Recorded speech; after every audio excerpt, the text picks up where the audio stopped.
Sir మనకి ఈ project కి సంబంధించి అప్రూవల్స్ గురించి ఈ లొకేషన్ హైలైట్స్ గురించి ఎట్లా డెవలప్ చేయబోతున్నామో చెప్పండి సార్. ఇది యాక్చువల్గా మొత్తం 150 ఎకరాలు అవుతుంది. ఇది ప్రజెంట్ వచ్చి మనం సిఆర్డీ నామ్స్ ప్రకారం 12 acres కలిపి నెంబర్ తెచ్చి 24 acres మనం లైన్లో ఉన్నాము. 8 రోడ్లు వస్తున్నాయి దీంట్లో.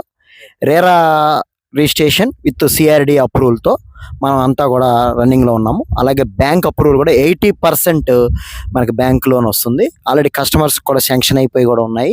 అలాగే వాటర్ ట్యాంక్ కానీ, తర్వాత ఇదే ఇప్పుడు మనం ఉన్న రోడ్డు ప్లేస్ కూడా పార్క్ రోడ్ అండి. దీంట్లో volleyball court, tennis ball court, football court, cricket పిల్లలు ఆడుకోవడానికి ప్రాక్టీస్ చేసుకోవడానికి క్రికెట్ నెట్ ప్రాక్టీసింగ్, ఇలాంటివన్నీ కూడా వసతులు ఇస్తూ phase 1లో ఒకలాగిస్తున్నాం, phase 2లో ఒకలాగిస్తున్నాం. phase 2లో వచ్చి క్లబ్ హౌస్ వస్తుంది, స్విమ్మింగ్ పూల్ వస్తుంది, అలాగే వాకింగ్ ట్రాక్ వస్తుంది. సేమ్ అలా డెవలప్మెంట్స్ కూడా వస్తాయి. అక్కడ మినీ థియేటర్, ఓపెన్ థియేటర్, ఇలాంటివన్నీ కూడా మనం ఇస్తున్నాం సార్. దీంట్లో ఎటువంటి డెవలప్మెంట్స్ తగ్గకోకుండా మంచి బెవర్లీ హిల్స్కి యుఎస్ఏలో మంచి సిటీ ఉంది. అదే సిటీలో నేమ్ నేను ఇక్కడ పెట్టడం జరిగింది.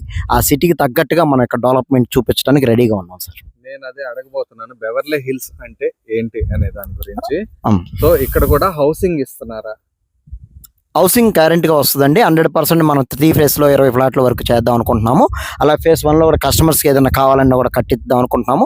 అక్కడక్కడ 2 ఫ్లాట్లు కనుక ప్లాన్ చేస్తున్నాం సార్.